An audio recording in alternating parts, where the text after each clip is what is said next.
សួស្តីទាំងអស់គ្នានៅក្នុងវីដេអូនេះខ្ញុំឆ្លៀតពេលនិយាយរឿង CBC តិចតេតតជាមួយប្រវត្តិសងអនុទាននៅក្នុងស្ថាប័នហិរញ្ញវត្ថុ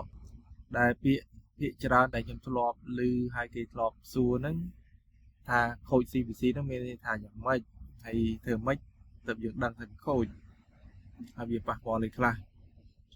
សម្រាប់តេតតមួយខូច CBC ហ្នឹងយើងចង់ឲ្យទាំងអស់គ្នាប្រើពាក្យចំហើយណាខូចប្រវត្តិសងផ្ទាល់ខ្លួនព្រោះ CBC ជាក្រុមហ៊ុនមួយឯកជនខាងក្រៅអញ្ចឹងមិនខូចទេគឺខូចតែអ្នកដែលមានប្រវត្តិសងអនុទានតែប៉ុណ្ណោះ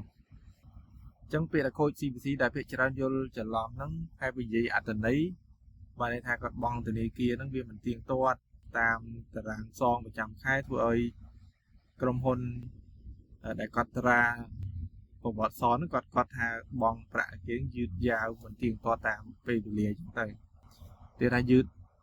ក្នុងកំឡុងពេលមួយខែគេដាក់ថាលេខ1កំឡុង2ខែដាក់លេខ2 3ខែលេខ3រហូតដល់មួយឆ្នាំឡើងនេះគេហៅចាត់ទុកជាកម្ចីបាត់បង់អញ្ចឹងទៅអញ្ចឹងការដែលមានឈ្មោះនៅក្នុងប្រព័ន្ធអនុទានដូចថា CBC ហ្នឹងគឺនៅពេលដែលអតិថិជនគាត់ខ្ចីប្រាក់ពីស្ថាប័នស្របច្បាប់ដែលមានអាជ្ញាប័ណ្ណត្រឹមត្រូវឧទាហរណ៍ដូចជាធនាគារឬស្ថានមីក្រូហិរញ្ញវត្ថុឬមួយក៏ប្រតិបត្តិការអនុទានជនបទហ្នឹងទៅដែលមានឈ្មោះជាសមាជិករបស់ស្ថាប័នហិរញ្ញវត្ថុនៅកម្ពុជាយើងដែលមានអាជ្ញាប័ណ្ណត្រឹមត្រូវអញ្ចឹងពេលដែលដល់អនុទានក៏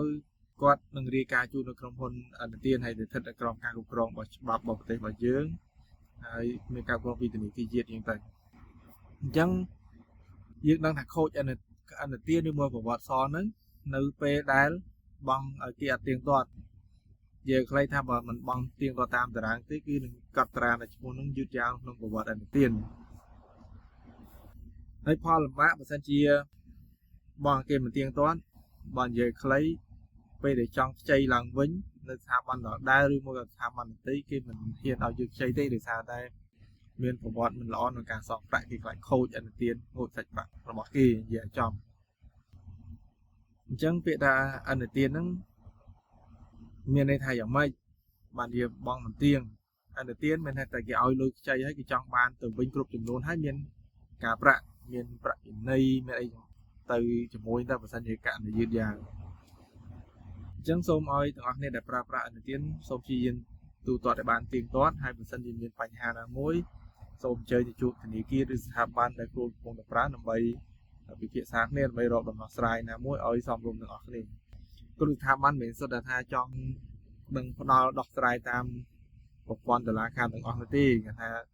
សូមឲ្យយើងមានការជជែកគ្នាដើម្បីរកដំណោះស្រាយកណ្ដាលដើម្បីកុំឲ្យខូចប្រវត្តិសងរបស់យើងវាច្រើនមួយទៀតសួរថាប្រសិនបើខូចឈ្មោះនៅក្នុងប្រព័ន្ធអនុទានតើរបាយការណ៍ CBC នឹងធ្វើការកត់ត្រាទុករយៈពេលប្រហែលឆ្នាំអញ្ចឹងបើតាមអ្វីដែលខ្ញុំដឹងហើយស្ថានភាពអនុទានរបស់អតិថិជនវាអាស្រ័យលើ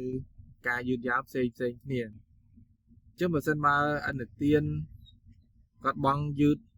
រាល់ខែប៉ុន្តែយឺតនឹងក្នុងកំឡុងពេល30ថ្ងៃមានថាយឺត10ថ្ងៃក៏បានទូទាត់អស់15ថ្ងៃ20ថ្ងៃនិយាយថាយឺតចន្លោះពី1ថ្ងៃដល់29ថ្ងៃឬថាមិនឆ្លងខែ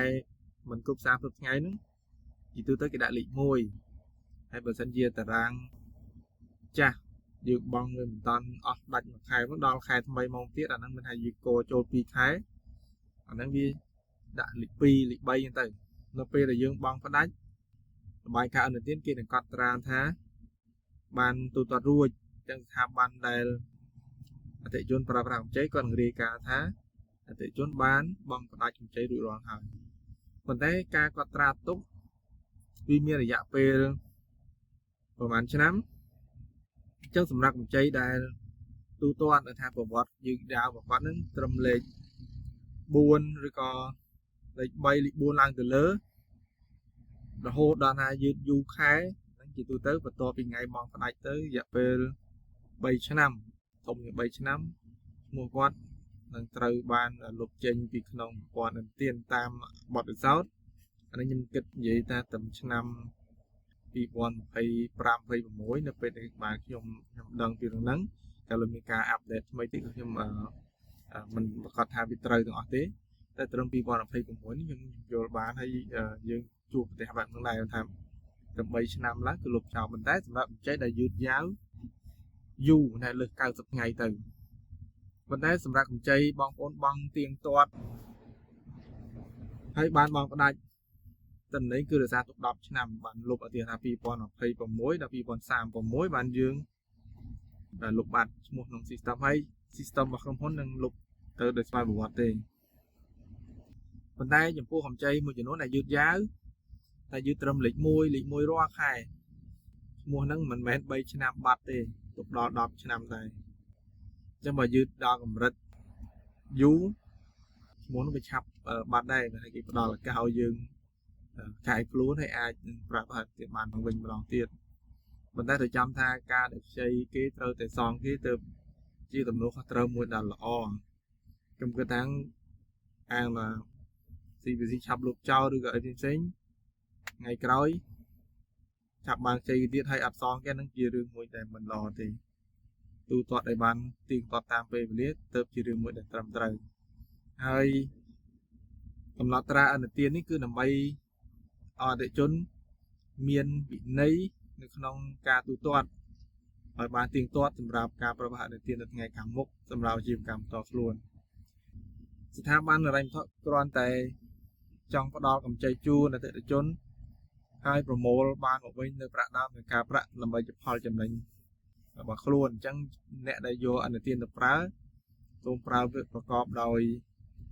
ក្រមសីលធម៌អាចយកប្រកាសឲ្យចំគោលដៅដើម្បីបង្កើតជាផលចំណេញតខ្លួនទើបយើងរីកចម្រើនទាំងអស់គ្នា